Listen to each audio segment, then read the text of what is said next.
Hi guys, Asmo here, and today we're going over the 3.14 patch notes for the Ultimatum. They're finally out, so right away I'm gonna jump into it. I haven't seen them before, so this is gonna be my first reaction to it. We've got the Ultimatum Challenge League. I'm gonna basically go first to like the meatiest and juiciest things. So these are the new skills that are added. We've seen basically how they work. I talked about them. There is 13 new unique items, 14 new divination cards. We'll see later what they are as well.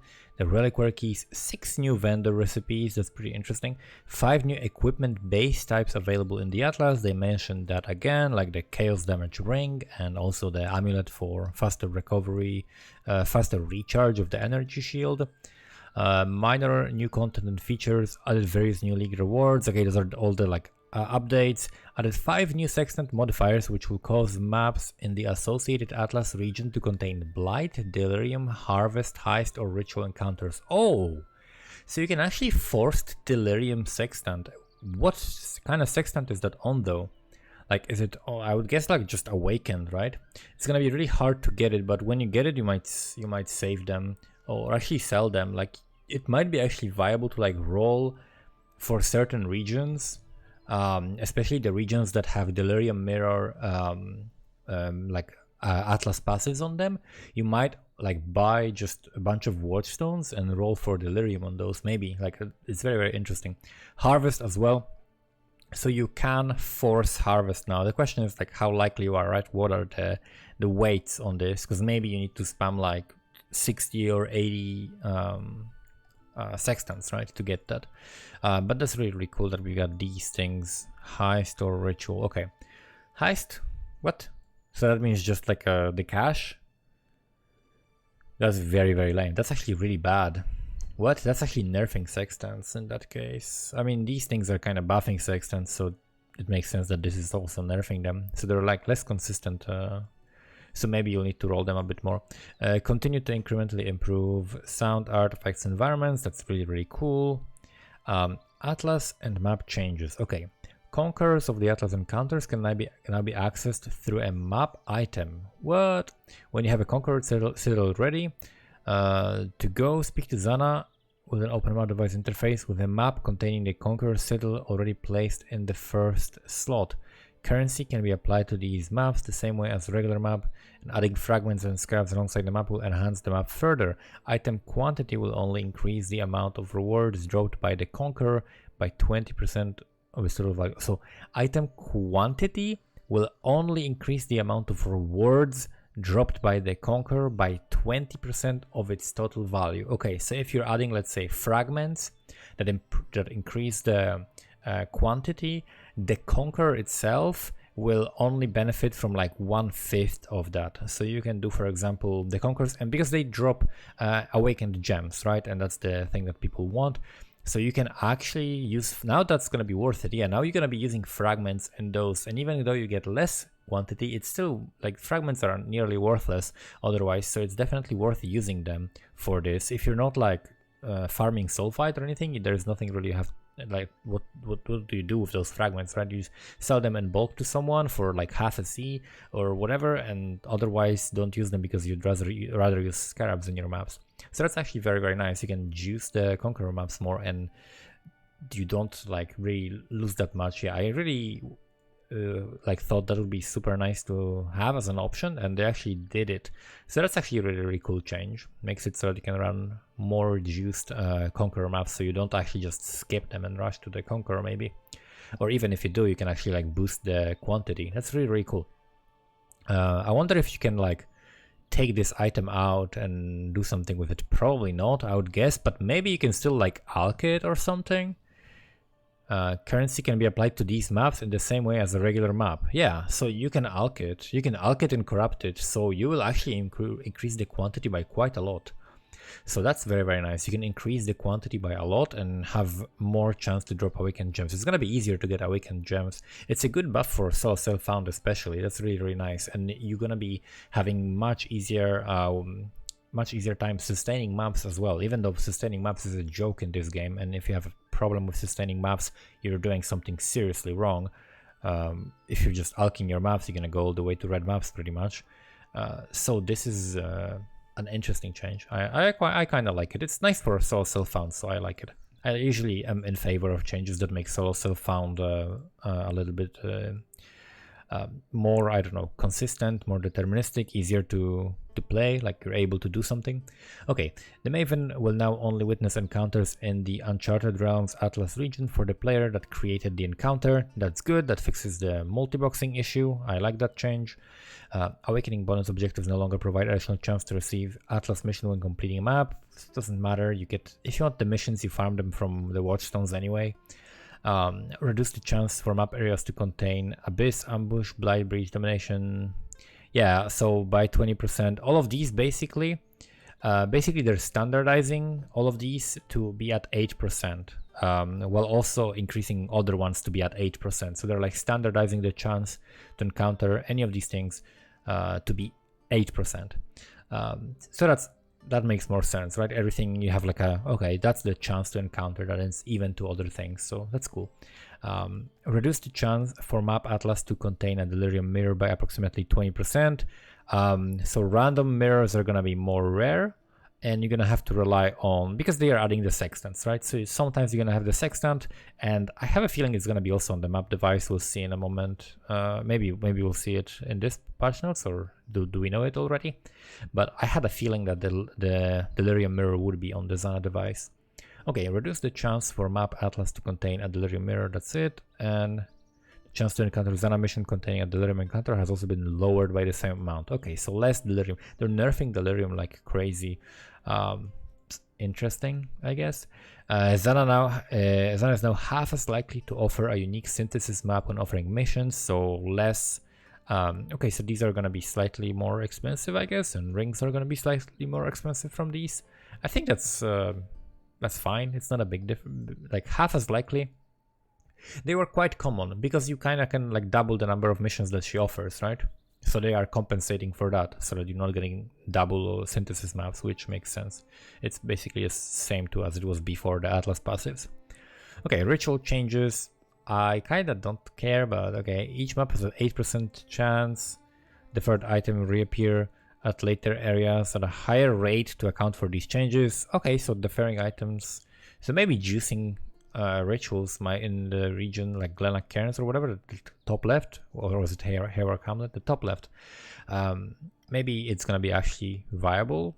We'll see, because ritual was kind of strong when you juice it really hard, but it wasn't quite good enough. But now maybe with the passives, while also looking for harvest in those maps, maybe it would be good. Harvest changes, we already know all of those. They already talked about that. So is there anything different here? Unfortunately, the version of Harvest that was active during the ritual was far too rewarding. Various adjustments have been made. Ask an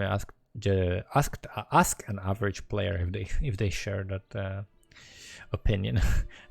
Like it's you can say that if you want to say that, but it's a very simplified look at this that ignores a lot of the stuff that actually matters in this game, but whatever. We already have a huge video about that, so I'm not gonna repeat myself. Increase the chances for maps to contain the Sacred Grove by 60%. The chance to encounter a Zana mission has also been increased. Wait, what? Increased the chance for map areas to contain the Sacred Grove by 60%. Okay, this is weird. This is weird the way they're wording it. It's just gonna be 8% now, okay? It's gonna be 8% now. That's all. Like it's just gonna be 8% from 5. Yeah, it's the 60% here is so misleading to people reading this.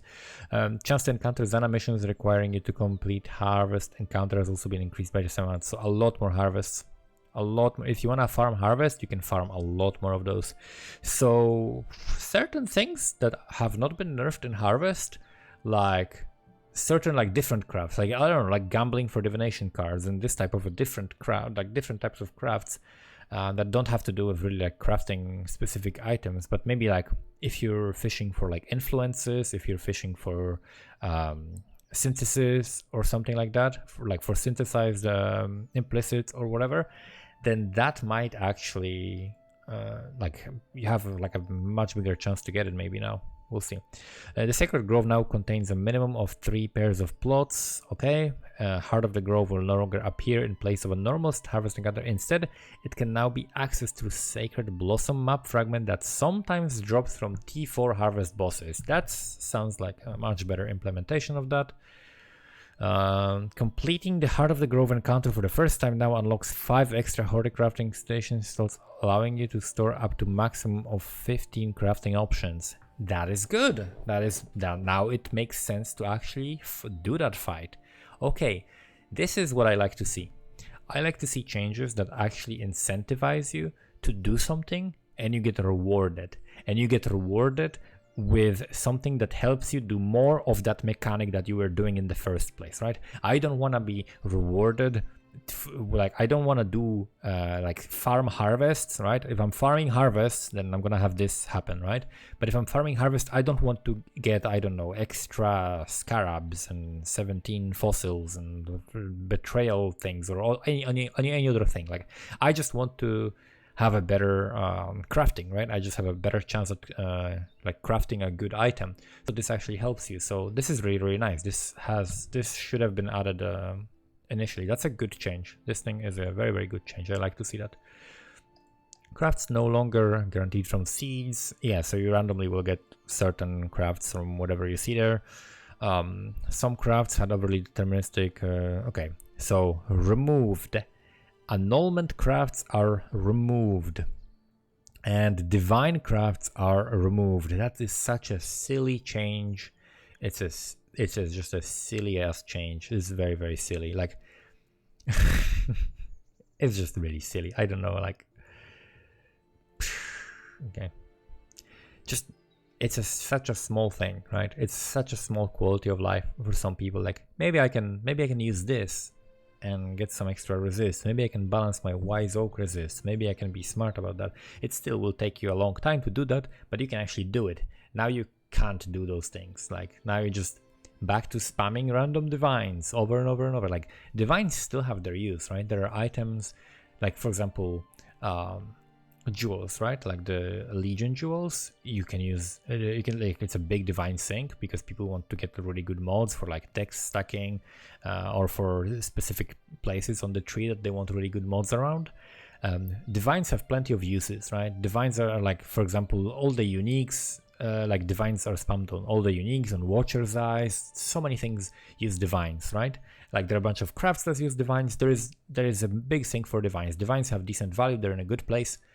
So why wouldn't you want also like a separate mechanic where you can like fix your fire res by 2%? Like if you find this thing worth a few C, you know, like it's a silly change. I hate this change so much. Not because it's like removing power from the players, but it's like removing options from the players. You know, it's removing options. I hate lack of options, and I love a lot of options. That's why I like POE, right? Because this game has more options in the like how can you play in the way that you can play the game than pretty much any other game that I've ever seen, right? That's why I love it, because it has so many options. You can play so many builds in so many ways. This is removing options for. There's no justification for this, by the way. There is no justification for this. You're just removing options from players, and it's not helping the game in any way. Type-specific exalted crafts can now only be applied to non-influenced items. This does not apply to the existing modifier, which applies an influenced modifier to an already influenced item. What? Again, let me read this again. This is confusing language. Type-specific exalted crafts. Crafts that augmented modifiers of specific types. Like, let's say, augment fire, right? Can now be only applied to non-influenced items. Cool. This does not apply to the existing modifier, which applies an influenced modifier to an already influenced item.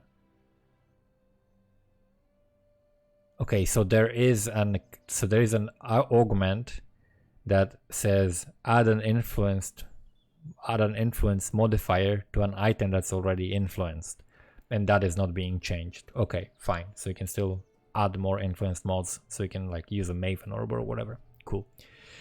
Crafts that add random Atlas influences to certain types of non-influenced items have been removed. What? This also has been removed? Okay, in their place, crafts that randomize the existing influence on an item while also reforging it with new modifiers have been added. That's like, who gives a fuck? Was it really an issue? Was it really an issue? Like, was it really an issue of like people having already like, who crafts an item? Like, who crafts a complete item and then slams an influence on it, right? Who crafts an item and then slams an influence on it? Like, what? You first get an influence, and if you get a good one, then you craft an item, right? And you're gonna be basically doing the exact same thing, except now you also have to scour the item. Like, that is another silly change, seems like. Rebalance the weighings of seeds. Okay, whatever. We're gonna see different numbers. Set item to 3 sockets have also been removed, making the higher tier version of these crafts more common. Okay, that's good. Buff harvest. Make up your fucking mind. Yes, we're buffing this. We're buffing this because this has been 2 weeks, so we're making it a little bit stronger. Let's buff harvest. Other league changes. We'll rebalance league specific rewards. Yeah, we already checked. For example, Stygian Vices are now almost exclusively available as rewards from Abyssal Depths encounters, and Delirium Orbs are now exclusive to Delirium encounters. So you cannot find like Delirium Orbs in rituals, so you have to run Mirror in order to get the orbs. Okay. Delirium Mirror farming is gonna be, I think, the strategy for mapping, I guess, this league. Abyss changes. You can now find Abyss Scarabs from various sources. Each Scarab guarantees an Abyss encounter in an area. Okay, Abyss Scarabs, Blight Scarabs. Betrayal changes. We already talked about that. The modifiers are now more powerful when you get them straight from the June, but you unlock weaker ones. Okay. Now the modifier being unveiled no longer counts as a crafted modifier and will be stronger than any craftable veiled modifier. Yeah, but it will be not stronger than any normally craftable modifier, so it's kind of like finding a rare that has one mod that maybe is good. Like, it's still gonna be shit, but it's an SSF. Like, while leveling early in the maps, SSF, this will help you, but then afterwards it's gonna be marginally better than just identifying rares of the ground. And by marginally rare, I mean one mod might be good. You will still obtain progress toward unlocking craftable versions. However, progress towards unlocking craftable versions of these modifiers is now slightly faster, and many crafts have had their worst gear removed. Okay, that's good actually. So slightly less unveiling, slightly less tedious unveils. That's pretty good. Weighing on veil modifiers have been rebalanced in a way that makes modifiers exclusive to 1 or 2 types of equipment more common, while modifiers that can appear on a wider range. Okay, that makes sense. That is how it should be balanced, yes. So that you're more, if there is a modifier that's only on axis, let's say, then you're gonna see it more often on axis, and the other modifiers that can be seen on all weapons, you're gonna see it less often because you have more chances to see it, right? So you want lower chance for it because that will balance it. Okay. Improved betrayal so that slaying Master Mile is now more worthwhile. That's they're not, they don't get it. They don't get it. They just don't get it. Like, you can, like, unless it gives mirrors, people not gonna do it, because what people want is the white sockets. What people want is the specific veiled mods. What people want is the specific scarabs, or the specific what, I don't know, slam, or the specific, now breachstones are not needed. Now it that fled is garbage, but like, that's what people want. This really specific thing that they can only get from the bench. Like, they want like 26% quality flasks, right? That's why I'm doing the betrayal, because I want that. I want the flasks, I want the quality on the right thing, I want to quality up my unique armor or unique weapon or whatever. That's why people do this. So they don't want to like mess up their board because they can get some currency. Like, that currency is not gonna get them what they want, so they will not do that anyway. This is, You need to make it absurd, and once you make it absurd, now that's a problem in the game that you have to address. And then in the end, like in a year, I bet in a year or 2 years, or I don't know, like however long it will take them, they will make it so that the board doesn't reset when you do her, because they just don't get it apparently. Safe house leaders no longer lose ranks when they are interrogated for mastermind intelligence. That's OP. That's absolutely OP. That means you can get your safe house way faster. That is ridiculously OP. Yeah. Like there are certain regions on the Atlas that have passives that can allow you to get safe house in like few maps, like couple of maps, and you have a safe house, just a safe house over and over and over. Betrayal farming is gonna be potentially really good because of that. If you set up like a good loop with a couple of houses, depending on what the rewards are, it's gonna be very, very good. Betrayal targets more likely to drop veiled items with no signature modifiers. That is very good change. Polished and gilded scarabs are now obtained as a rare drop when bargaining during a betrayal encounter. Polished and gilded scarab. Okay, that's good, I guess. Scarabs can no longer be obtained from bargaining in areas under level 68. Sure, who cares? Various craftable veiled modifiers have been rebalanced.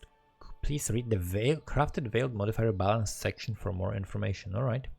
Added 10 new beast crafting recipes. That's a lot. Splitting an item is okay, so they remove the indefinite splitting, and that's a good change. Everybody likes that except for people who are abusing that, and that was trivializing like obtaining certain bases, and that was definitely not good for the game, because you could acquire things that were way more valuable for way less than you should. Okay. Breach changes. We can now upgrade the breaches just by doing breaches, so that's pretty cool. Like if you do a breach and then you do another breach, you can upgrade the third breach, and then from that breach you can upgrade another breach. Like it's really, really cool. Delirium changes. Rebalance cluster jewel notables. You mean nerfed? Added. Oh, they also added. Oh, they added the like generic physical damage, right? For the new spells. Yes, the delirium fog has been nerfed. So if you're not progressing really far, you're gonna. I mean, the rewards are the main thing, right? The quantity and rarity is not the most important thing, but it did help. It was nice, and it's now severely nerfed. Delve changes, rebalanced. Fractured fossil now apply, preventing reduplication. As a result, fractured fossils can no longer be applied to items that cannot be split, such as synthesized, enchanted, fractured, or influenced items. So you couldn't. Oh, okay. So you cannot even fracture. You cannot even fracture a delirious map a single time. Like not even a single time, apparently. This just removes a lot of content from the game. Period. Like it just removes a lot of content. You will no longer be able to do the maps that were 100% delirious with the best sextants, with the best scarabs, because scarabs will be way more expensive probably. This is just very, very bad change overall. Just very, very bad change. The reason why it's a bad change is because the fossils worked as a band-aid for horrible systems that exist in the game still, right? Which are like the map consumables and having to use like insane, ridiculous amount of map consumables and crafts to make content for yourself that is actually challenging and difficult and interesting and rewarding at the same time, right? Because that's a very big aspect of that. So all of those things now are just gated behind an insane amount of tedium for no good reason, right? And it makes no sense in terms of like the economy of this, because there are things that you can make much more currency just crafting, for example, right, than doing this. You can make more currency delving than doing this. You can make more currency rolling watchstones very often, like not very often, but in the last league you could make more currency doing rolling watchstones. You could make more currency like spam resetting maps, farming, harvest, for example, right? So you could make more currency doing all of the other things, which all of them are gonna still be much better than these maps have been, and this has been nerfed, right? And this is just making something so annoying you never want to do it anymore, right? Not making it worse or harder, just making it so annoying to do that you will never bother to do it. And that is a horrible way to balance a game or a mechanic, right? That's just the worst way you can balance something, just by making it annoying to do or less fun, right? Or like remove options or remove content from the game. That is one of the worst changes they made, and it wouldn't have been as bad, or it wouldn't have been bad at all, if not the insane amount of tedious trading and setting up so that you can actually run fun content that exists in the game, right? Like, there is fun content in the game, but you cannot access it unless you spend many hours like just trading for different materials and setting up. It's really, really horrible. Anyway, now we get to the essence changes. Essences have been buffed. That's nice. Essences have been kind of like not worth really picking up, except for a few specific essences that are used for crafting, so you can sell them in bulk. Other than that, they have not been really worth picking up because it's like 1C, 2C per essence, even like the highest tiers. So it's nice that they have been buffed, because they are very cool. They are a very cool way of crafting. They're like alchemy orb or chaos orb, but actually interesting, you know? Like, you get an item that has something that you need, which is not something you can say about items that you pick up or pick from the ground, right? Heist changes. The amount of experience required to level a heist rogue has been reduced by 20% per level. I mean, good change, but it's not enough to make people enjoy running heist. I'll still be doing heist at the league start for chaos recipe, but other than that, I'm not gonna step a foot in there probably. Incursion changes. I talked about them before, but basically all of them seem really, really good. You can itemize it. You can you can build a temple. You can make an item out of it, and you can basically let's say you want like gloves with like the cold modifier, right? The cold resistance with physical damage converted to cold. If you want that, you make sure that you build rooms with like extra cold monsters, right? And then that gives you a better chance for the boss to drop that, right? Which makes it so that you can actually work toward farming a specific temple mod, which is really, really cool. And that's a much deeper, I don't know, like that adds depth to the mechanic and makes it much more interesting. So I like that. It gives you more options.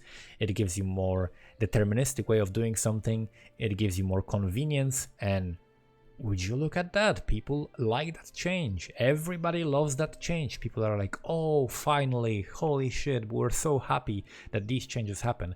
And these are the changes that, for example, in the harvest, in the reasoning, they're doing it the exact opposite, right? So this is very weird that they're doing something that is in the polar opposite direction, and they can clearly see that this is a good change, right? So it's again the force of chaos versus the force of order in GGG at fight with each other, I think, with many of these changes. Legion changes added 3 new incubators related to Blight, Delirium, Metamorph. I personally hate incubators as a mechanic, so I don't care. It's just delaying the loot for no good reason, just to artificially make you think that you're getting more stuff than you actually are, but you wouldn't have gotten anything anyway. Abyssal incubators can now drop Abyss Scarabs, that's cool. Carto can now drop maps, okay, as well as maps with Delirium Orbs applied to them. Oh my god, this is what I haven't thought of.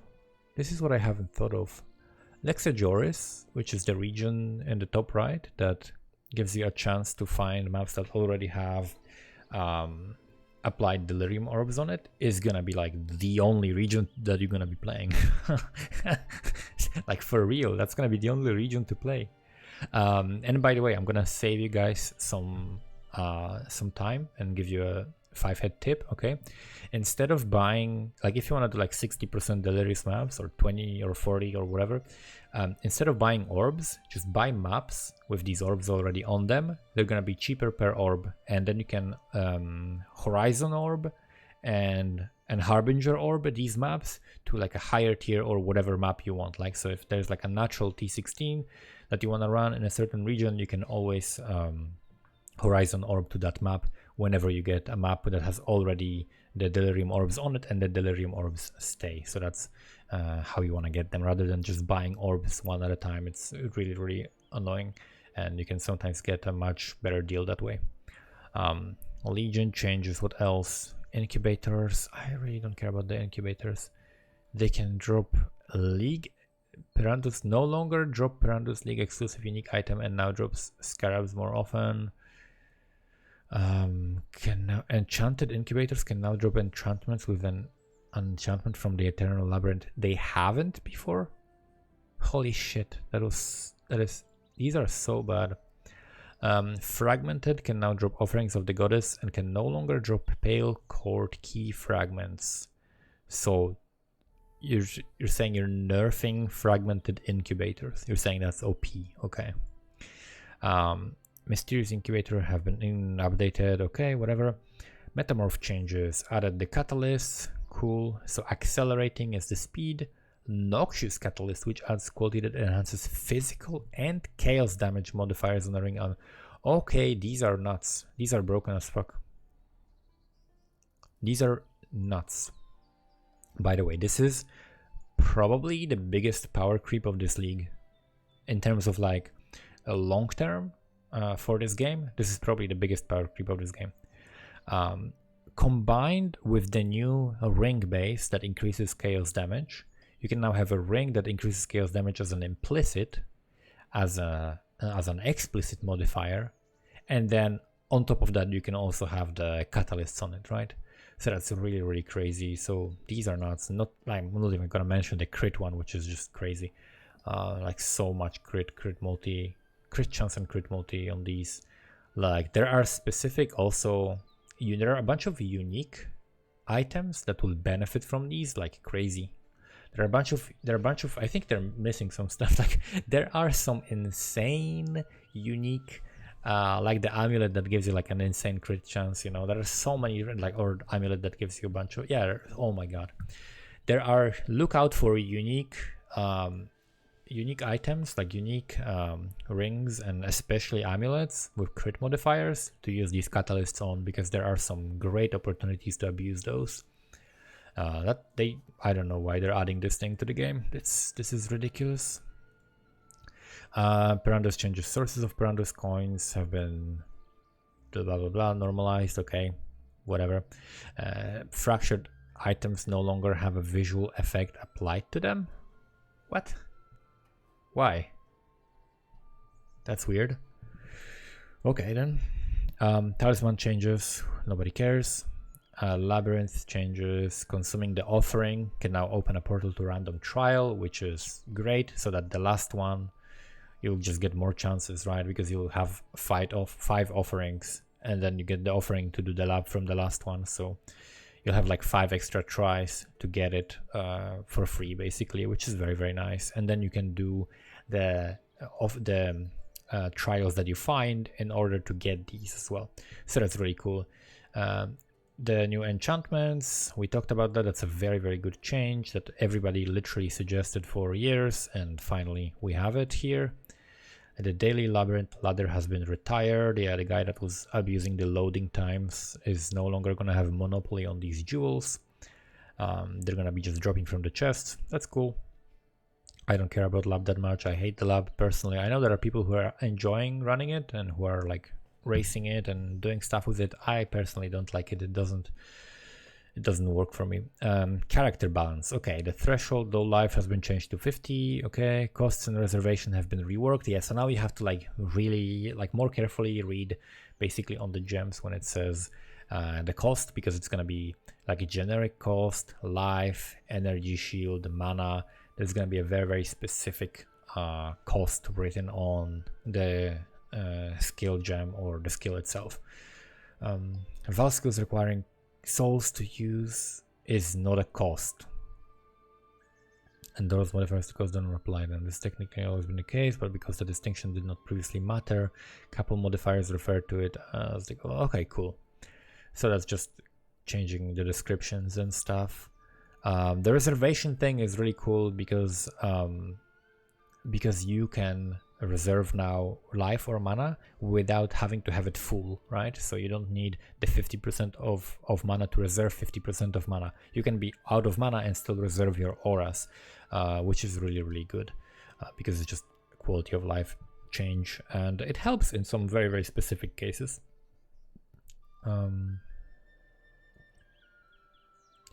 Percentage reservations are now stored with more precision internally, allowing them to have up to 2 decimal places.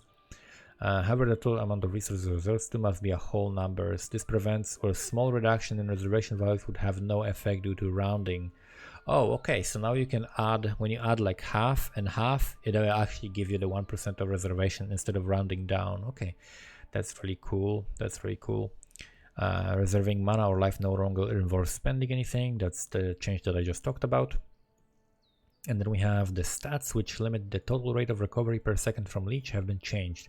This is still a little bit of a black magic to me.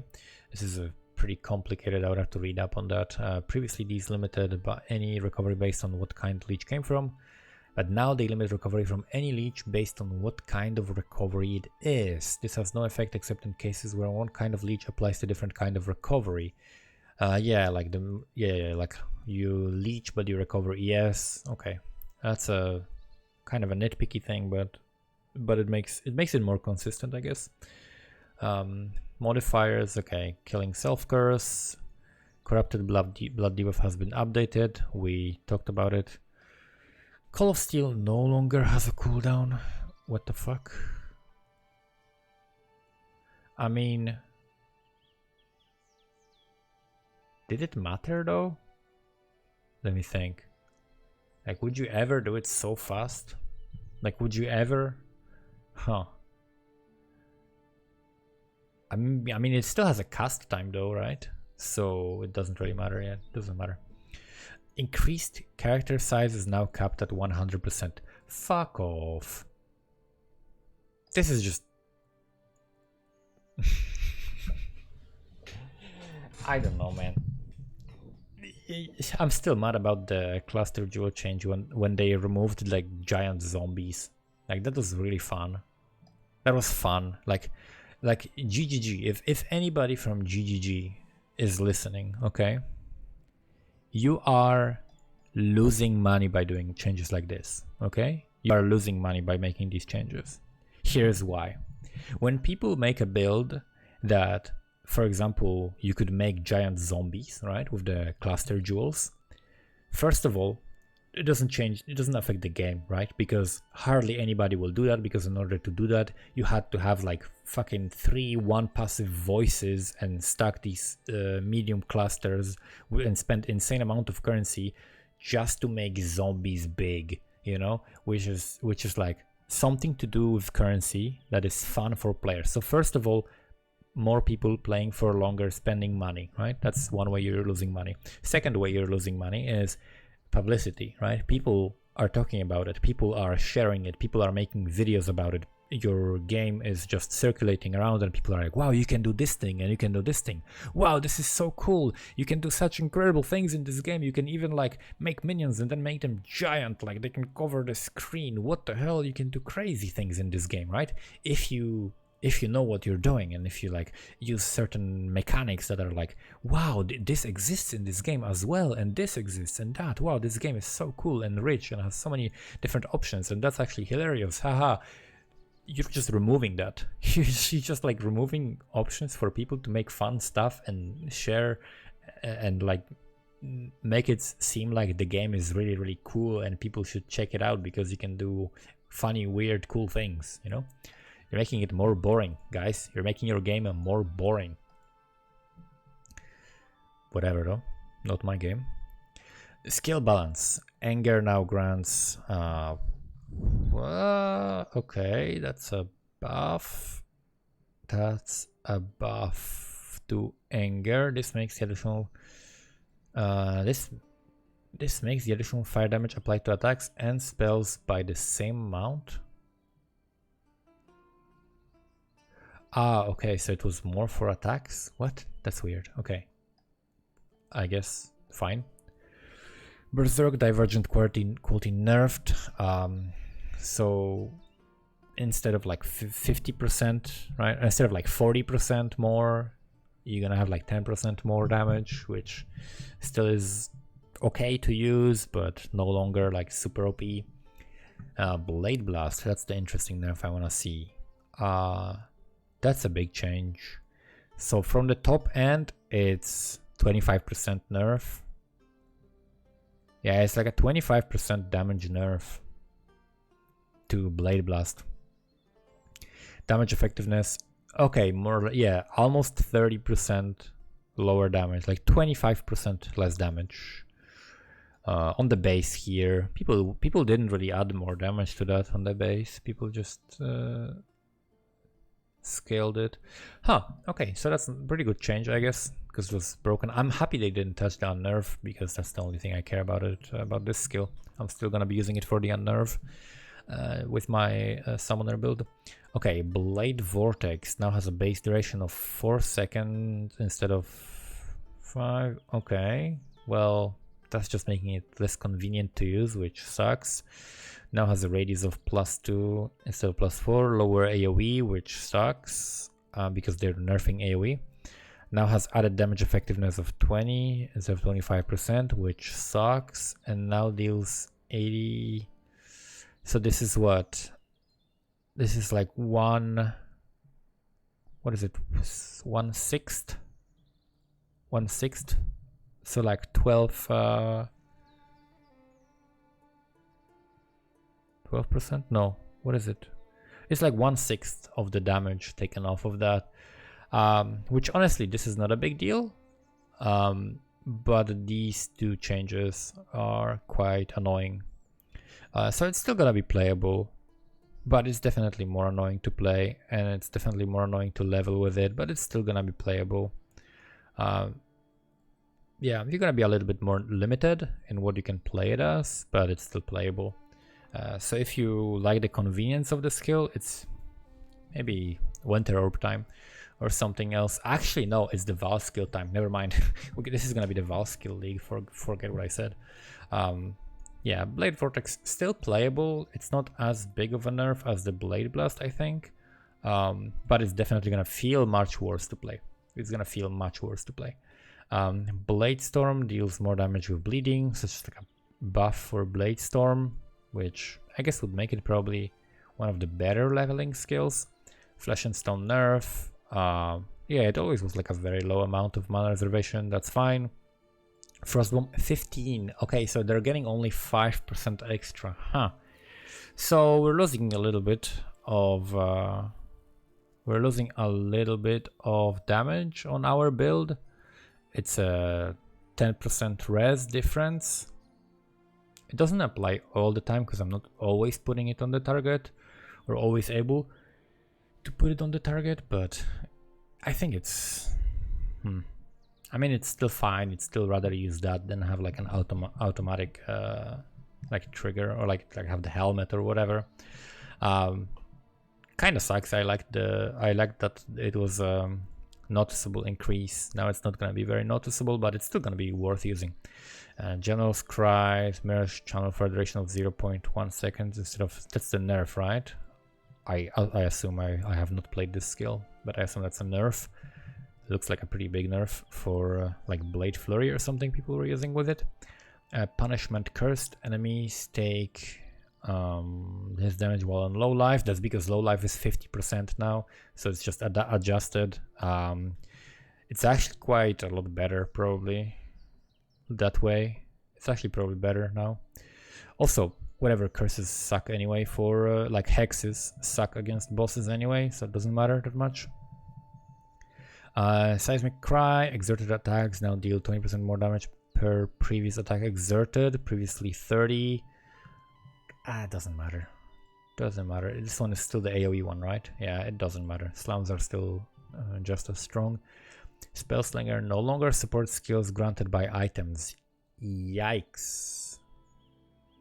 No longer activates the... So that means... you know what this tells me? That they didn't know how to fix the allelopathy bug. This is just like... This is like someone... Because for those of you who don't know, Replica allelopathy, which gives you the Wintertide brand, right? If you put Spellslinger in it and like 3 other support gems, you could use it with 0 mana reservation, right?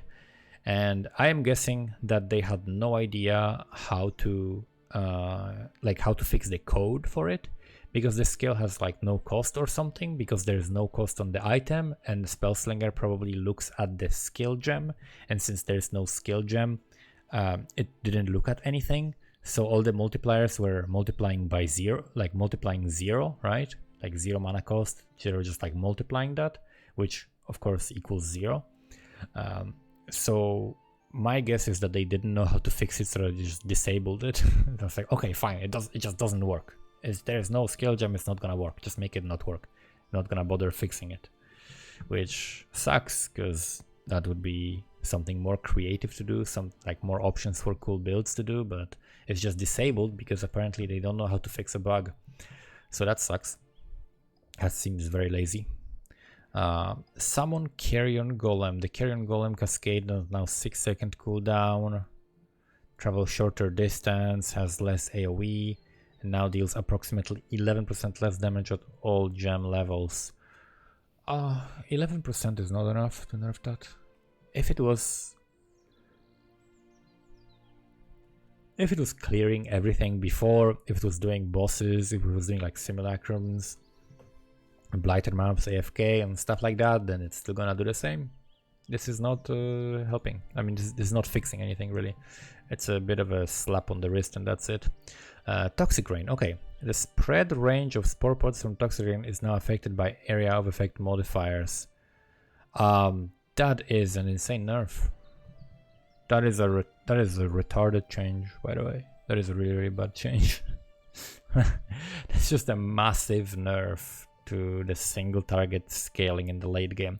You will not notice that much while you're leveling with it, because so like for leveling, this is still fine, right? For leveling, this is still fine. For like early mapping and mapping in general, like you can still do Awakener 8, you can still do all content on Toxic Rain. This is not a problem. Like you can still do all content on Toxic Rain, no problem. But the annoying thing is the late game scaling, right? So if you want to push the build really, really far, this is gonna be harder to do because of the AoE. So basically, you're gonna have to like go overkill on projectiles, and just hope more of them hit. I guess you're scaling more attack speed now, probably. This is nerfed to the late game, like very, very late game, but the numbers on POB are gonna look exactly the same unless you somehow unless you're gonna like take away one pod or something. Yeah? That's probably what you should just do. Just take away one pod from what you were doing before, and that maybe is gonna show you the actual DPS now. Each spore pod now applies 5% less movement speed, previously 10 to maximum. Okay, so the spore pods slow a bit less, but no actual direct damage nerfs. So the clear is gonna be exactly the same, if not better, because you're gonna have bigger spread. So the clear speed is actually buffed, but the defense is nerfed severely. The defense of this build, especially on a Pathfinder, has been nerfed by a lot. And the damage is fine, except for the very, very, very, very, very, very end game scaling. So pretty much as a starter, it's still fine. It's still gonna be perfectly good as a starter. Vigilant Strike no longer grants increased fortify duration, now grants fortify on melee hit for 6 seconds, up to 11. Quality no longer increases fortify. Quality now grants fortify for... What? Quality doesn't increase the duration, but it grants fortify for that long. So it adds the flat amount of seconds to the time instead of scaling the time or something. Okay, it's a weird change, but 11 seconds is still enough. Like if you scale that a little bit with other stuff, if you're playing some skill effect duration stuff, it's probably gonna be still good. Vitality, oh, big nerf early on, and here big nerf later on. Yeah, big nerf. This was very broken. Vitality was crazy good during leveling, so now it's less broken. It's still nice if you want it. It's still nice to have on a summoner to regenerate some life of your minions early on, like the zombies and stuff. But it's no longer like a must-have during leveling, like especially in hardcore. But it's still okay. It's still nice aura to have early on, but it's definitely a significant nerf that you're gonna notice. Wave of Conviction now has added damage effectiveness. Okay, so more damage and less exposure. Now deals. See, this is the kind of change I don't want to see. This is the kind of change of like game developers trying to force players to play the game in a specific way that is not how the players want to play it, and that is also dumber. It's like a stupid way of playing the game. Like if you're trying to do Wave of Conviction as your main skill and do damage with that, right? And you're not doing it as a meme or as like a challenge or an interesting, cool build. If you're just like trying to do it, oh, Wave of Conviction seems like it's doing a lot of damage. I'm gonna use that as my skill. If you're doing that, then you're kind of missing the point, right? Like it was something that you used for a debuff, and you combine it with other things like combustion and curse and hit and so on to have a debuff, right? To have some like interactive mechanic, to have something that you do other than spamming one skill. But no, GGG just wants you to spam one skill over and over and over again, because they're making the spamming of the skill better, but they're making using it as a debuff worse. So GGG wants you to just press one button, just hold one button down, ARPG gameplay. And then why is the combat not more meaningful? Like, because you're literally making the game like dumbed down. You're dumbing down the game, which is just, I don't know why you would want to do that intentionally. Okay, Val skill balance. This is very interesting. I feel like Val skills are definitely in a great place already. They're very underused. They have been buffed several times since the big changes, and now they're gonna be actually really strong, I think, for farming maps, right? For bossing, not so much, but you can like make full like juiced mapper, like a juicy map farmer with just only using Val skills. Ideally like Pathfinder with the Val skill flasks, but probably there are some other options as well. Now can be only obtained from a set of specific methods such as Val side areas, divination cards, a lapidary lens in the temple. What?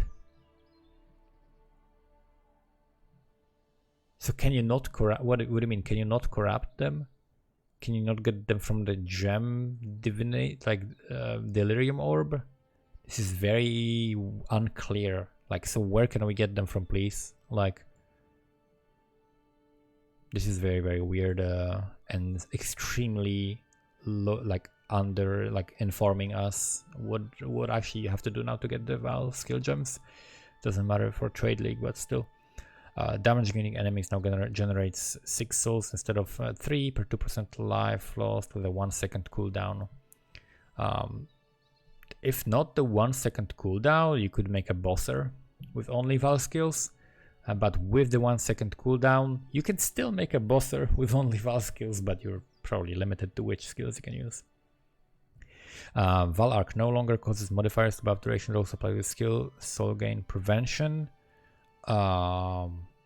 Okay, that's good. Cast time, better cast time, soul gain prevention of 2 seconds instead of 6.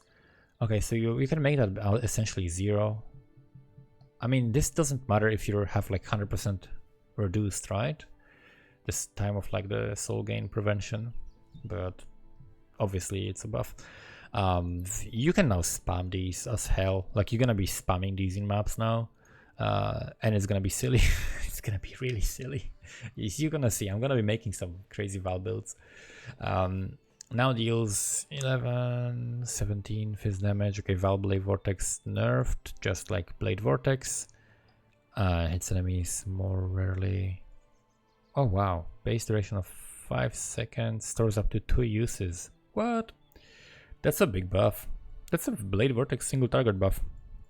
If you look at the math of this, like having 2 of them for 5 seconds, that means you can permanently have them on. If you use the soul gain prevention thing. Yo, that's pretty good. It's a buff to the single target of Blade Vortex, I guess. So Blade Vortex will still have, as long as you can get souls, right? Not all encounters. You can do that with, for example, Cyrus, you cannot.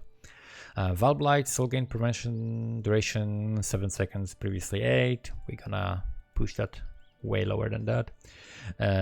Val Burning Arrow now expands 15, stores up to 4 uses. What the fuck? Well, enjoy your Burning Arrow Elementalist League starters, because that is gonna be really strong. This is really, really strong, by the way. If you haven't played the Burning Arrow with the Val component of the skill, I'm highly encouraging you to try it. With the soul gain prevention duration of 1 second. There are also sextants that help that, by the way. You should pay attention to the sextants that change how these skills work, like how the soul gain prevention duration and gaining souls works. You're gonna be able to clear almost exclusively with the Val version, which I think shoots more projectiles or something, right? Let's see. Let's see it.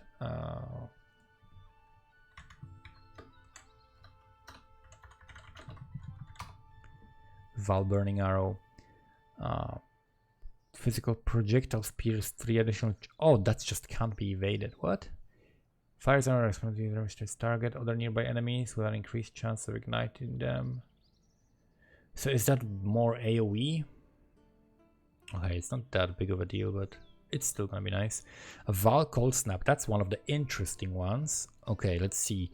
Now deals... What the fuck? What the fuck? What the fuck? Are you serious? What the fuck? Base radius of hit is now 32, previously 15. What? That is insane. That is insane. Oh my god. That is something else. That is a ridiculous buff. That is a nutty buff. A ridiculous buff. I'm definitely gonna be playing that. Like, you can play that as a cultist, you can play that as a pathfinder, you can play that as a... You can play it as a fucking raider. You can play this as a trickster. You can play this as many other builds.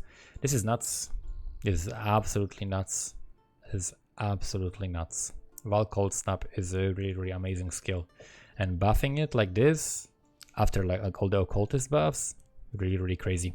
That's like possibly the strongest buff that I've seen so far in these patch notes. Val Cyclone, doesn't that lock you in place? I'm not even gonna look at that. Val Earthquake. What? They're buffing that as well. And the soul gain prevention. That's another skill. Yo, champion or gladiator, Val Earthquake, just runner or pathfinder. Actually pathfinder, Val Earthquake, just running around, like any of those skills, right? Like blight, cold snap, earthquake, just makes you just run through the map, and the Val skills just kill everything around you. This is quite nuts. These buffs are ridiculous. Val Fireball now has a soul gain prevention duration of 4 seconds instead of 5. That's very nice. Val Fireball is very useful for the Fireball buff. So the Fireball build is getting buffed. Val Flame Blast. More damage per stage, -2 radius for each stage. Base radius 45. Not sure how this works exactly, but this is a massive buff. Just the fact of like, how much more often you can use that is a massive buff. Val Ground Slam can now be exerted as though it would not have Val. What? In the fall? What?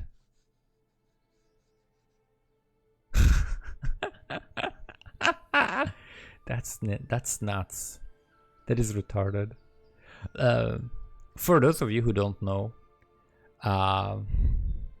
let me fucking show you. Or better yet, how about this? Damage effectiveness. Okay, let me show you damage effectiveness. What's the highest damage effectiveness, right? We need attack skills. Highest damage effectiveness. Val Ground Slam. Would you look at that? 300% effectiveness of added damage. And what do slams do? Multiply your damage. So you're getting much higher base on that, and you're getting the crazy multipliers now applied to it. This is insane. This is insane. These Val skills are insane. There's like just no other word for this. These Val skills are absolutely insane. 250, and they're buffing the base damage as well. They're also buffing the base damage. What the fuck? Stores up to 4 uses. And soul gain prevention duration of 1 second. What the fuck is this? What am I looking at? That is egregious. That is ridiculous. Champion Ground Slam. If you're playing hardcore, right? If you're playing hardcore and you're not doing this and you're not doing Val Ground Slam, you're missing out on some memes, man. This league is gonna have some memes. Like, imagine trying so hard to nerf everything to the ground, right? You try so hard to nerf everything to the ground, right? You try to destroy all of these skills, and then you're like, by the way, you can also, you know, use these skills that you will be making 5 times more damage with, and that's fine. This is nuts. This is nuts. Vol Ice Nova, it's a pretty big buff. Cast time buff. Damage effectiveness almost doubled. Stores up to 2 uses. What in the fuck? Okay, there you go. That's a next build. Occultist Vol Ice Nova. That's your next build. Who needs chained explosions from the explodey chest when you can just do Vol Ice Nova?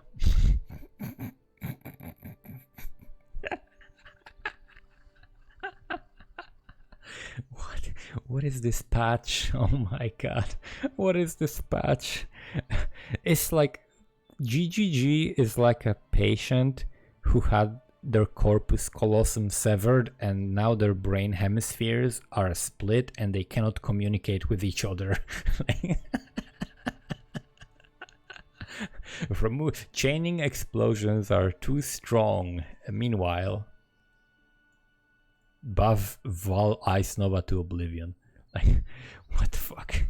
Vol Lightning Strike now deals more base damage, base duration, stores to use is... Okay, so the only change that matters to Vol Lightning Strike, to make it viable, they're actually not doing it. Which is the fact that the Vol Lightning Strike works fundamentally differently from Lightning Strike, so you want to use like different support gems, depending on which one you want to use. So they're not addressing that change. they lack critical information, I guess. Okay, Val Lightning Trap. Oh, that's a massive amount of damage. Oh, whoa, yeah, that's a massive amount of damage. Can you do something with like Elementalist and convert it and ignite with it or something? Because that's a large amount of base damage. Damage effectiveness, soul gain prevention of 4 seconds. Yeah, pretty big buff as well. Val Rain of Arrows. I actually have no experience with Val Rain of Arrows. Fires 27, previously 17. Okay, that seems like massive amount of arrows. 33 instead of 21. 4 additional. Okay, that seems like an insane amount of more arrows. Very interesting. Val Reeve. Okay, that's an interesting one. That I played that one last league, so let's see. Buffed base damage, which does not really matter. Base damage doesn't matter. Expense 25 souls doesn't matter. Stores up to 3 uses doesn't matter. Soul gain preparation 2 seconds doesn't matter. Okay, this doesn't really matter. I mean, yeah, this change doesn't really matter. You just get a bit more damage while playing Reeve. That's all. Val Righteous Fire. Oh, we looked at that already. I mean, they explained that in the patch notes previously. We know what's happening here. Nerfing it as a buff, buffing it as a spell. Val Power Siphon, that's a cool one to use as well. That's a very nice one. 2 seconds soul gain prevention, stores 3 uses, grants 50% increased critical strike chance per power charge. Per power charge. Per power charge. Add a 0 to those numbers. Add a 0 to those numbers. So you're getting 150% crit multi. Plus 100, because it was 100, right? Again, add a 0 to these as well, right? On average, like a regular build that uses stacks power charges will have 10 power charges, no problem, right? That's like just on average, right? Nothing special. You can have much more, but that's nothing special. You're gonna have 10 power charges. So instead of 100 crit multi, you're getting 250 crit multi. Imagine a patch where you nerf some skills and you nerf like, 20 damage of the base damage because it's too high. You nerf another skill by like 10% damage because it's too high. And then you give another skill which you can almost spam 150% crit multi. They're nuts. What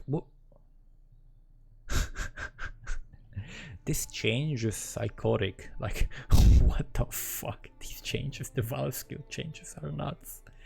These Val skill changes, that's illegal, sir. You can't do that. You can't just add 150% crit multi to a skill while also adding 300% increased crit strike chance, which does not do anything because you're at 100% anyway. But 150% crit multi? What the fuck? Valspark, okay, they know that one is a danger. Valspark, no, we've seen that one before. We've seen this one is Spark is completely overpowered. We cannot give it more damage or anything. And we're gonna make like 1 second change, even though you can like negate that with the flasks and other stuff. But that's so silly. It just shows they don't play the game at that level. The people who like approve these changes, I guess, because you can clearly tell this is someone was like, Valspark, that's a problematic thing. We cannot buff that. This would just like allow people to just run through the map and just press one button and everything around them would die. Meanwhile,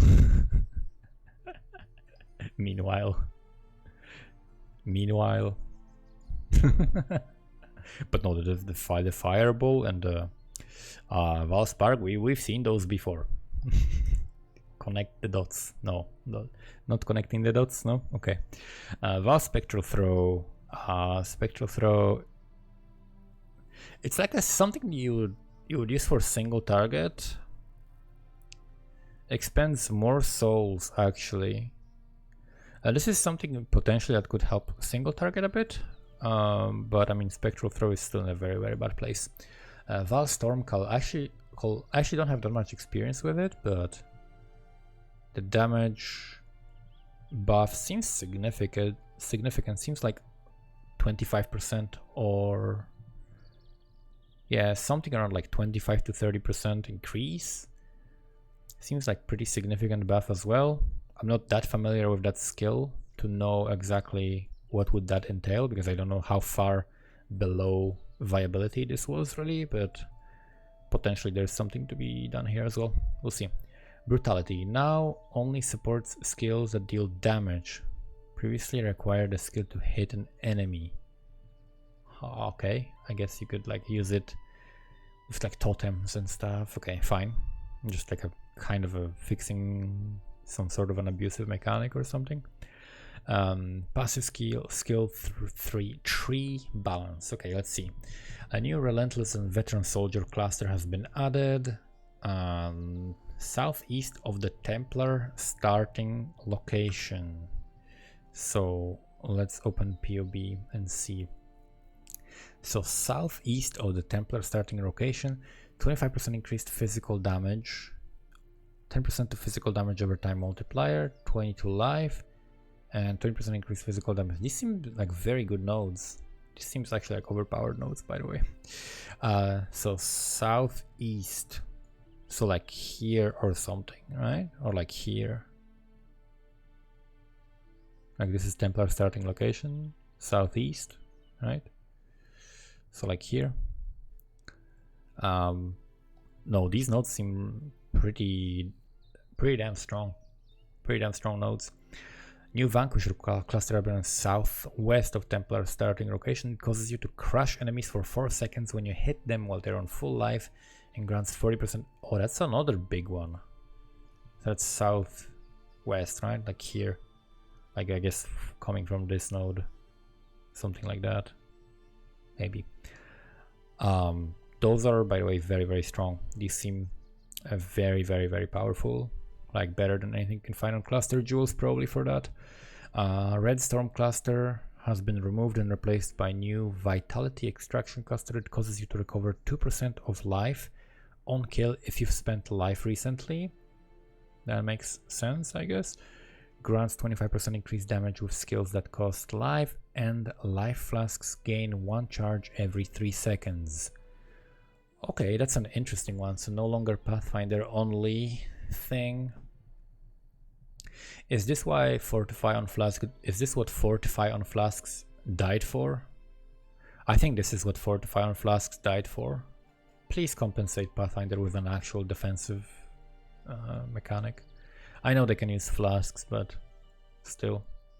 The small nodes at the Scion's tree starting location, which previously granted increased melee fist damage, no longer restricted to melee.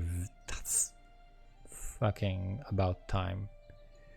About time, because these, like, you never want to play melee, but you want to go through the resist nodes, because you don't always want to play projectile, but you want to go like to these nodes very often, to here, to the bottom right side of the tree. So that actually will make Scion a little bit better early on, which is nice.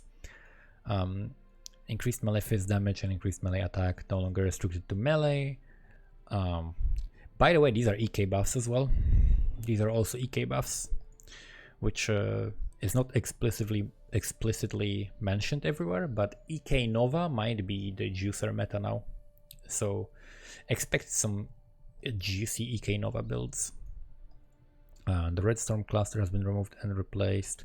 I should actually write these down somewhere, man, because I'll forget them by the time I make a video about the build recommendations. But yeah, EK Nova, definitely a thing to look out for and try to figure out a good build with it, because all these like physical hits and stuff, like maybe even the corrupting blood. Huh. Yo, EK Nova League, finally. It's my time to shine. Okay, Red Storm, blah blah blah, causes you to recover life. Okay, small nodes. Okay, Born to Fight, Chainbreaker, we talked about that. Corrupted Soul, talked about that. I didn't like that. I didn't use that node or liked it anyway, so I personally don't care about it. I don't think it's a big deal. Anytime you can like seemingly gain a lot of defense for very cheap, it's probably not a good thing, so that's good, I guess. Hardened Scars, that's a really shitty change in my opinion. Like really shitty change in my opinion. because of how like there's an actual cost to it, an actual investment to it, and the mechanic is not as strong as the equivalent mechanics that other builds have access to, but whatever. Small node that previously increased cooldown recovery for stance skill now grants 10% reduced reservation of stance skills. Okay, so like the blood and sand thing, actually, if you invest in those, costs a little bit less. Cool. Atlas passive rebalance. I'm probably gonna do these separately. I'm gonna talk about these on the stream, but let's look through the most important ones. So for example, Lexajoris. Small Perandus nodes. Couldn't give a fuck. Friend of family now causes Kadiro to rarest 3. Couldn't give a fuck. Escape experiment. Don't care. Okay, you get 1 less metamorph, so you don't get a guaranteed metamorph. Don't care. You're not gonna pick that anyway now because they added the other cool node. Finest samples. Don't care. Time dilation now causes incursion monster to be at least pathological. Now has 5% chance to apply layers of delirium. Okay, so the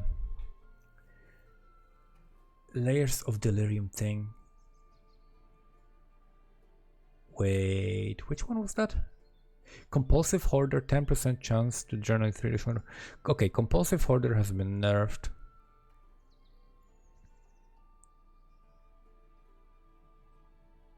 Oh, these are the maps found. Okay, so this has been nerfed quite a lot. I mean, you're gonna get half of those and 2/3 of those. It's still probably gonna be the go-to region because simply there's no competition. I mean, if I do Control F, Delirium. If I do Control F Delirium and look at this, these are Legion changes. This, and then we've got one more thing. Essence of Delirium. No other changes. Yeah, so this is gonna be like the best region, but there's another region with the mirror thing, so that's gonna be also a good one. New Vestir, high value targets removed. Valdo Diplomatic Rescord now replaces 1 Harbinger with a King Harbinger instead of a group of Harbingers. Okay, that's I guess nerfed. Gut Instinct provides 5 intelligence. Previously 3. Oh, that's a buff. Why are they buffing Betrayal even more? It's weird. Betrayal is getting a massive buff this league. Natural Pathways now grants 1% chance, previously half, for a synthesis map to be dropped from a unique boss. Okay, I mean, so they're nerfing how many of the synthesis maps you can get from the Zana, right? Because the passives on the Uncharted realms could double that chance, so they're nerfing it in half, and then meanwhile at the same time they're doubling that chance somewhere else. Like, where's the consistency? Do you want us to get more of these maps or less? Explain, please. Explain. Do you want us less or more? Gladiator, massive buff in a way.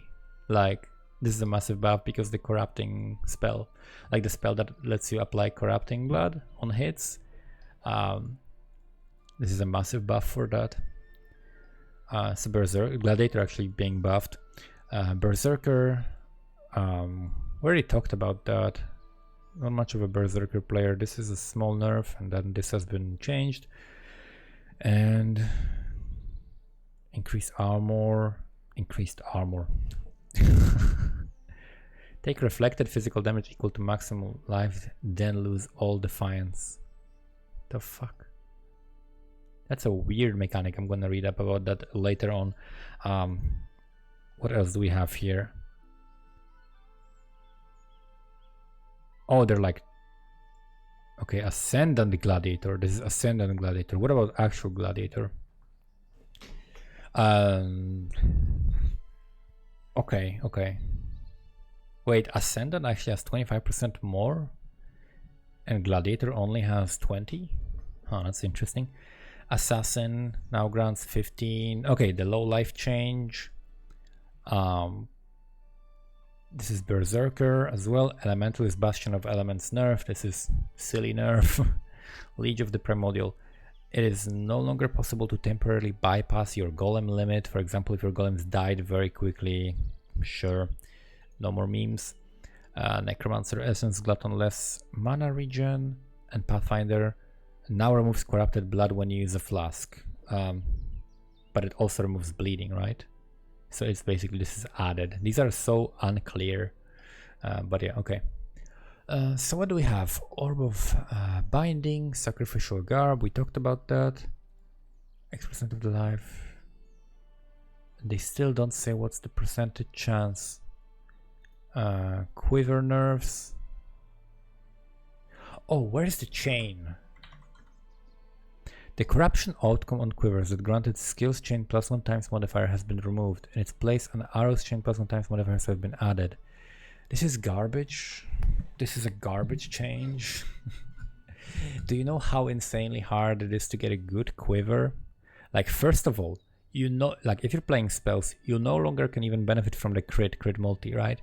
Which is the quivers that you would like try to spam corrupt, like we would spam double corrupt, like just any like crit multi quiver you have to try to get the chain, and that would be already like an amazing chain quiver because it's really hard to get this corruption.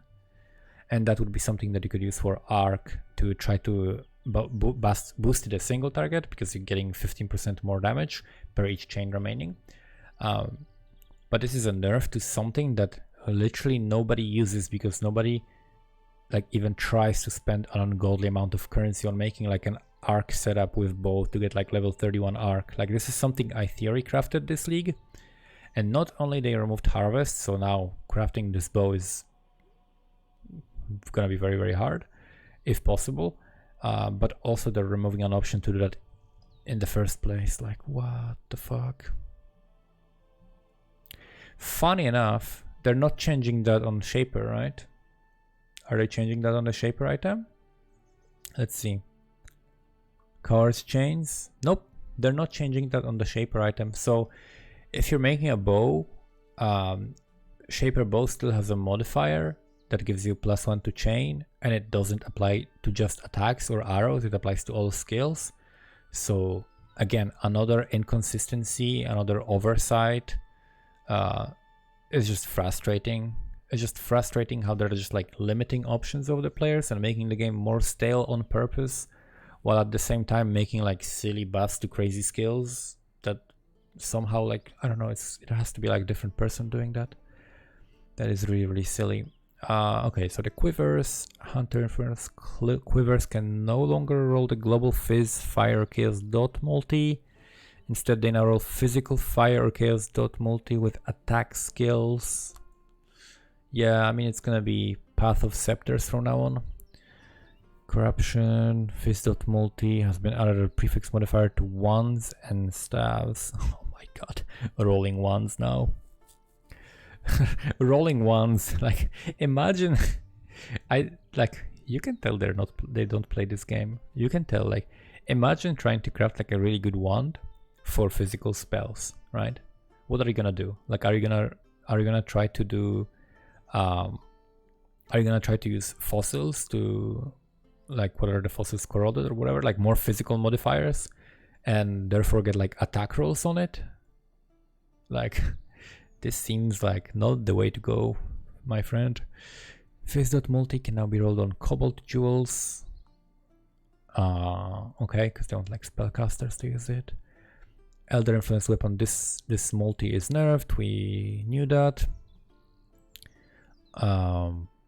Increased damage with poison, increased chaos damage over time, the Hunter Influence modifier.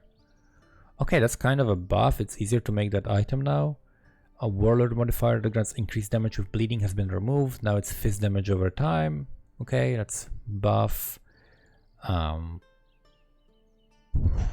Okay. Elder Shaper Influence Ring no longer roll increased melee damage, increased proj damage, or increased spell damage. That's kind of a buff to those. Easier to roll for other things. Sextant. Okay, Poison Sextant removed. Watchstones that don't have Sextant modifiers applied to them can be imprinted once again. Huh. Okay, you can make potentially dumb wardstones now. So this will be useful for rolling like extremely expensive wardstones. Like if you roll auspicious, right? Like if you want to do the Harbeast things or something equivalent to that, whatever it is for this league, you can roll that mod, you can imprint, you can annul. If you hit the mod that is the valuable one, you just imprint it back and annul again. Like you imprint, annul until you get only the one mod isolated, and then you can augment, imprint until you get like second mod that is good, like for example 5% more rare monsters or quantity or pack size or something. So you can make really nasty watchstones now. So it's okay, seems like rolling juicy watchstones is gonna be the meta now instead of the elevated sextants. You can no longer obtain areas have +2 chance to grant Atlas mission or completion. Modifier on titanium watchstone. The +4/+6 version of this measure can still be obtained. That's buffing it. Flasks can no longer be obtained from the Fateful Meeting Divination card. I don't even know what that is. Unique Blight items that have been anointed now show their passive skill information when hovered. Nice! That's a nice quality of life change.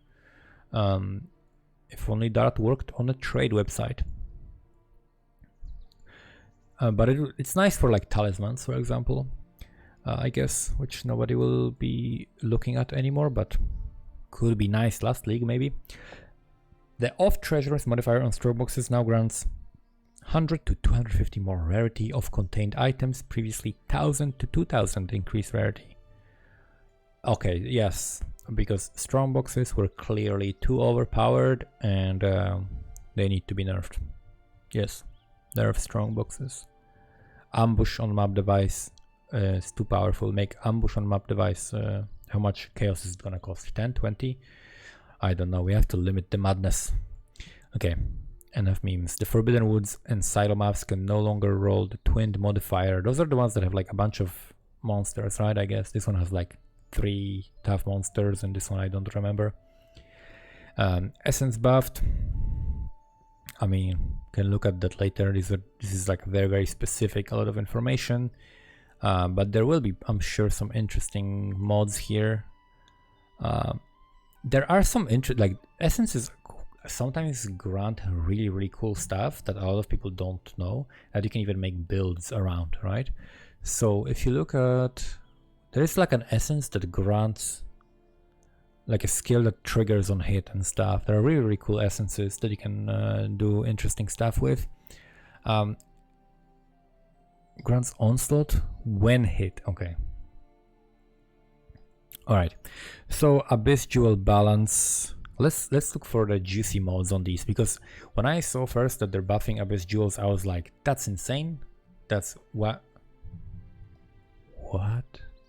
That's nerf, right? 20 to 24 instead of 22 to 26. Okay, the Fizz one is nerfed. 1 to 6. instead of 3 to 9. Okay. Yeah, okay, so that's nerfed. Okay, that makes sense. That's not a buff. Excuse me. That's not a buff. They have not been buffed in this sense. It's like, what, you're buffing chance to avoid being ignited? It's like, cool, you can get elemental ailment immunity maybe with some jewels, fine. But like, that's not the buff that you think of. That's the only changes?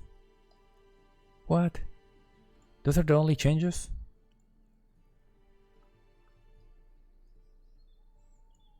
This is pretty good though. This is pretty good for poison skills. Because you're buffing the base damage, you're adding more to the base damage, which allows you to scale the poison off of a higher base. That's quite a significant amount of damage. The chaos one was really low. That's really nice for like different claw builds, like Cobra Lash, for example. That's a nice buff to Cobra Lash. Cobra Lash is a pretty good build. I should probably add it to the list of like potential starters that I would recommend. Cobra Lash is probably pretty good. Okay, Cluster Jewel Balance. Fizz damage over time multiplier if you spent life recently. That is very fucking large amount of dot multi. That is actually too much. That's actually too much. Because you know what people are gonna do, right? People are gonna link their Flame Dash to Blood Magic or whatever the new name of it is, and they're just gonna gain fucking 14% fizz dot multi without having to like do anything for it. Yeah. How long did it take me to think how to abuse this, right? How long did it take me? 2 seconds? It took me like 2 seconds to think about how to abuse this. Getting 14% fizz dot multi. That is nuts. If you dealt a crit recently, 20% crit chance. Okay, that one is more in line with already existing changes, because investing in crit is an actual commitment, is something that you actually will lose some damage for. Meanwhile, this is just free. Yeah? This costs you a socket, which you also might like do it for other benefits, right? Like you might do it to like keep up the buff of your like corrupting blood spell and stuff. So it's essentially free. Cluster Jewel Notables now grants 10% projectile speed. Who cares? I mean, I guess preemptively nerfing EK. I guess. Take 4% increased damage for each of your brands attached to them previously 5%.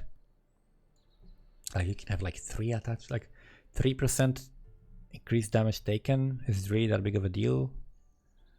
I guess that you can stack these, so maybe, but I guess like Penance brand or something there, I don't know. Very, very interesting that they would target that in this patch. Dark Discourse nerfed. Yeah, I mean, sure. Whatever at this point. 8% dot multi instead of 10 on exposure therapy. Okay. 6% from 8. Curse effect. Brand attachment range. Really? Like, is that the thing that you really want to nerf? Brand attachment range? What? Aren't brands just like a cool thing that's supposed to like fly between enemies, and that's the cool thing about it? That it's not like a totem, it's more mobile. Whatever. 15 dot multi. Okay, so they are nerfing that one. Yeah, that one was insane. That one was insane. The hemorrhage, like I would take it on every fucking assassin poison build, because it's really, really nuts. It's still strong, but it's not like mandatory to stack anymore. But there are other ones that are just as good now as well from other stuff. Magnifier no longer grants area damage. I think this had like 3 mods on it or something already anyway. Dot multi.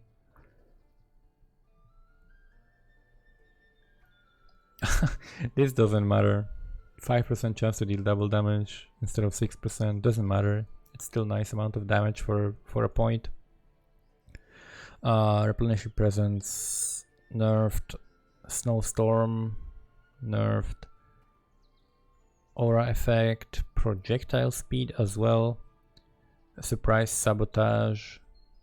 This is a small nerf, however this node is still insane. Like 4% pen and 8% crit multi per single node. You're still gonna take that. You're still gonna stack that on a miner in the late game, like in the end game. Tempered arrowheads now causes 10% increased skill effect duration. That's a again very late game toxic rain nerf. Cluster Jewel notable AoE per power charge up to 50, previously uncapped. What? 3% per power charge. Who has more than 15 power charges? Am I doing this math wrong? Like 3 times 15 is 45, right? 3 times 16, 48. Who has more than 16 power charges? The fuck? Show me a build that has more than 16 power charges, please. Maybe it's because you have multiple of those, so they stacked, but it should be like a unique modifier, I guess, then. Hatred aura effect. Okay, slightly lower hatred aura effect. That Vengeful Commander, that kind of hurts the minions a little bit. That hurts the like endgame scaling of minions, which I don't care about that much. It's still fine. Wicked Pal 30 from 35, 5 skill duration from 10. Yeah, that one was like mandatory to take. It's now more in line with other stuff. And Widespread Destruction gives less AoE. Not that worth picking up. Okay. The oils, I'm not gonna be doing blighted maps because they're snooze fest. Crafted Veiled Balance Modifiers, that's like a billion different mods to look through. Unique item balance. Let's see. Oh, Death Aura buffed. That's very nice. So Death's Oath is a very interesting unique that is worth building around, and you can play with like a Blight or Caustic Arrow or whatever. Usually with Blight. So you can do like a Death's Oath Val Blight build, for example. Occultist or Pathfinder. Both would be really nice. This is a really cool buff. Finally, like people were begging for this change for so long, and they're finally doing it. So I'm probably gonna make a Death's Oath Val Blight Pathfinder or Occultist this league. It's gonna be a really cool build. Just like runs around and spreads aids around, and everything dies, and you don't have to click anything. Just walking simulator, but it's purple, so it's more cool. Unique Claw, Infernal Mantle. This changed because of the low life change. The Gluttony level requirement. Okay, what else do we have? Dawn's Inclination Bow now because minions will have cooldown. Previously no cooldown. God damn, if only I knew. If only I knew that this had no cooldown. God damn it. Quickly, somebody find out what other things like that have no cooldown still. The Molten Burst will be granted traditional projectiles, whatever. Models, what other interesting items are here? Added a 5th variant of the Vessel of Vinctor. Okay, that's now interesting, considering the builds that I want to play. Kinda relate to that. 25 to 40 increased effect of shock during flask effect and causes shock to spread to other enemies. Impulsa? Impulsa, anyone? Shh, don't tell anybody. Impulsa, by the way. Now that explosive, like explode chests are nerfed, Impulsa is gonna be definitely more popular. The gloves, or is it Asenath's Chant or whatever? Like the gloves, not Asenath's Chant. Asenath's something, touch or whatever. The gloves that give you explode when you like curse enemies and stuff. That's gonna be more popular. Vol Ice Nova is gonna be more popular because you still can chain explosions with all of those things, as far as I know.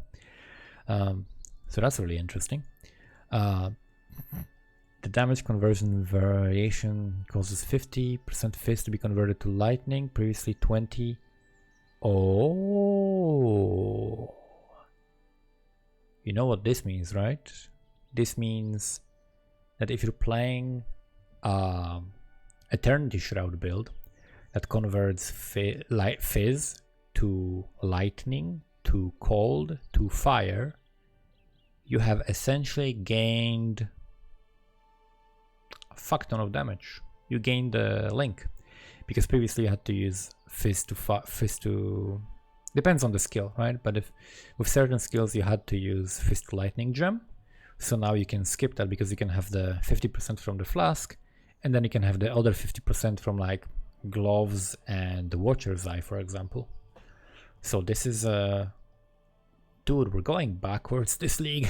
We're going back to Eternity Shroud builds and Val skills. Just spamming Val skills and running through the map with them. This is a silly patch.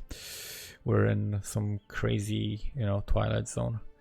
Added lightning damage spells variation of Vessel of Vinctor now deal damage to spells. They deal more damage to spells. They buffed Vessel of Vinctor. They're gonna regret that. I'm gonna make them regret that. Base duration lowered on the Vigil. Still usable, I guess. people still gonna be using it in hardcore. At Series Rain causes Val skills to have 15 to 20% chance to regain consumed souls when used, and has a limit of 1. That's nice. It's very, very nice. More spammable Val skills. Rigwald's Quills and Signal Fire. Yeah, the Signal Fire, big nerf, basically BV nerf and like conversion, like physical explodey scaling nerf. Incursion change. Apep Slumber is now on Val Spirit Shield. Adds chaos damage. A lot of chaos damage actually. Now causes you to regenerate energy shield per second per poison on you. Up to 400 per second. Okay.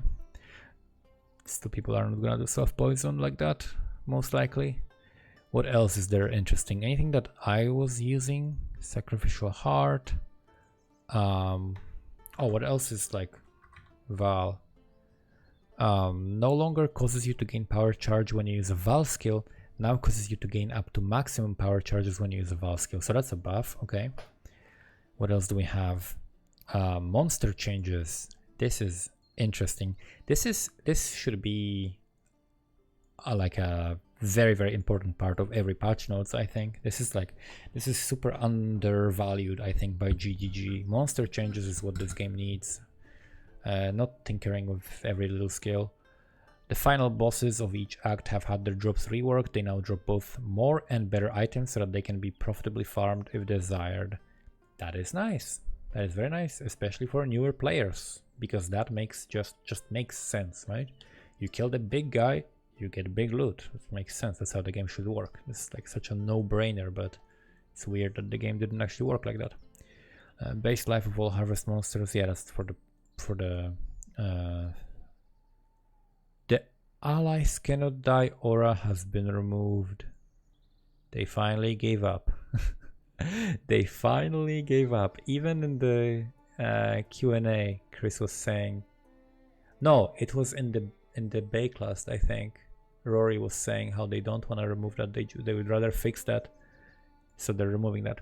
To replace this, the new Benevolent Guardian Nemesis modifier has been added, which causes the monsters to apply an immunity buff to nearby allies for a short duration. If the original monster is slain, affected allies lose the immunity buff. Other monsters that have the Nemesis modifier cannot be given the immunity buff. Oh, so this is just to get like 2 stacking to... So it's still gonna be shit performance when you hit that, because... yeah. If only they did like... Imagine this being like... If this was like... Allies can't die, but it will take much longer because they will take much less damage.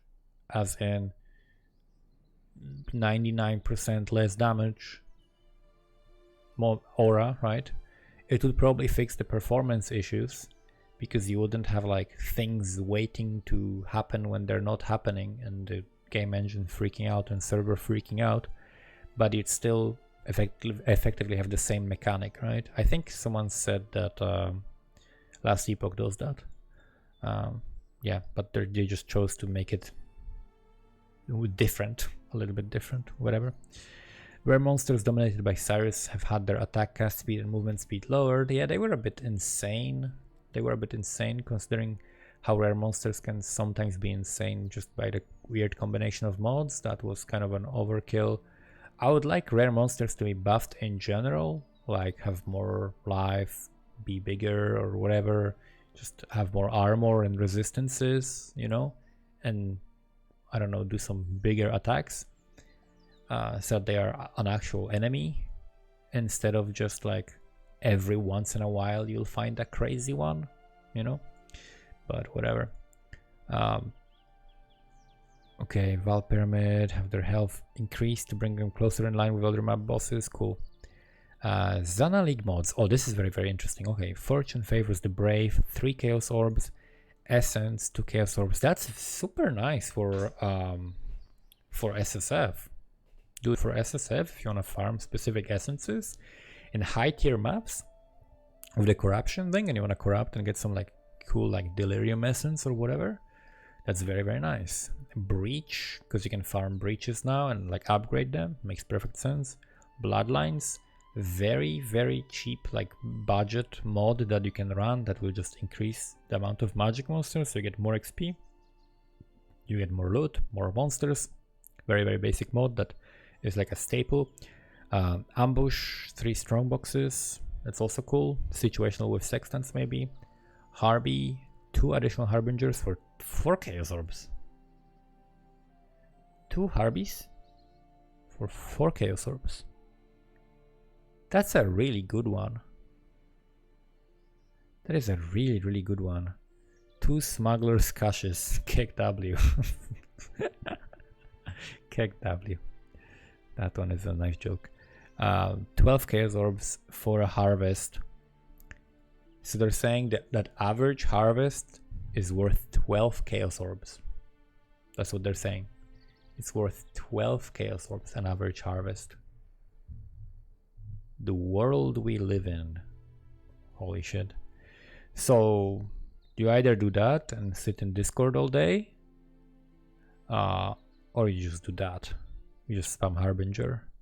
I am disappointed there is no Delirium Mirror. I'm gonna have to find a way to somehow abuse some mechanics to have Delirium Mirror all the time, guaranteed, because otherwise there is like no endgame this league.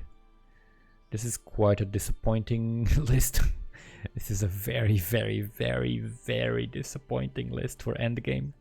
Like, if you're SSF and leveling, it's like, cool, we get essence, nice, can do a breach, cool, bloodlines, more monsters, yay, okay. Where's the, okay, Harbinger, that's pretty juicy, but like, what's the endgame?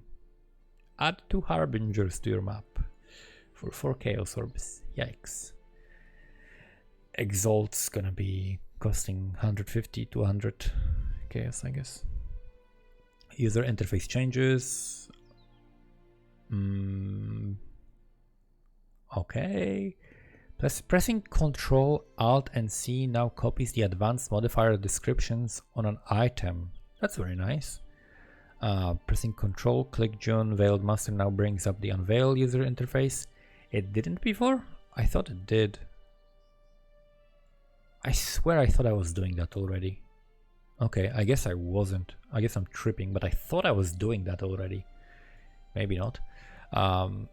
Added a file cache directory UI option which can be used to change the directory where cache files of the games are stored.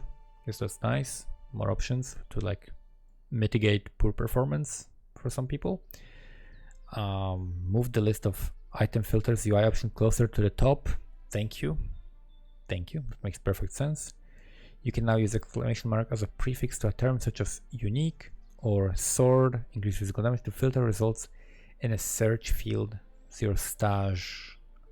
Oh, okay. So exclamation mark don't contain a specific search item. Oh, so it's like an, okay. Say if you don't want to see unique, you type exclamation mark unique, like in coding. Okay, okay, makes sense. Improve the SSF migration warning. Trade website changes. Oh wow. Filters for influenced items can now be found under pseudostat filters on trade website. Has a shaper influence. Okay. Quest rewards. This is interesting. We'll see what do we get early on. So Siren's Cadence, Intruders in Black, Lost in Love, Fixture of Fate.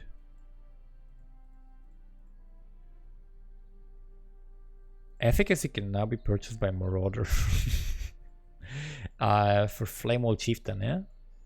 Flamewall on a Chieftain. Is Chieftain actually leveling Marauder is gonna be quite a lot faster if you get Holy Flame Totem and like Efficacy, Flamewall. You can even mule that maybe. Maybe you mule for it even if you don't get it. Yeah, leveling Marauder will be quite a bit faster now with that, I guess. PvP changes, okay, cool. Bug fixes, and I think that's it. That must be a really, really long video, and we're gonna talk about it. I'm probably gonna stream tomorrow, which is, I guess, today, because now it's like 3 AM here, but after I post this, I'm gonna go to sleep, and then when I wake up, I'm probably gonna be streaming. We're gonna discuss some of the changes that I didn't talk, like all of the crafts and stuff like that. I like that picture. So overall, the patch is utterly inconsistent, right? There are a lot of changes that I like, right? I like the nerfs, like 90% of the nerfs I'm very happy to see, right? 90% of the nerfs I'm happy to see. That's the main thing to take away from that. Like, and they're deserved, right? Most of these nerfs should have happened.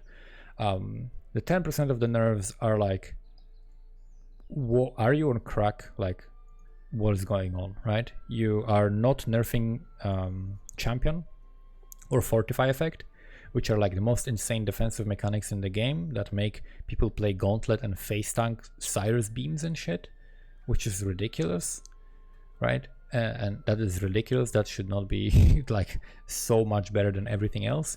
Meanwhile, you're like removing fortify from a Pathfinder, like so it's quite ridiculous, some of these changes, how inconsistent they are. And then the other inconsistency that I don't like is the fact that they are buffing some of the Val skills and making them utterly absurd, right? That is like just utterly absurd. And these Val skills are just, some of them are insanely broken. Like Val Ground Slam seems to be like, if I had to like point out a few, I'd say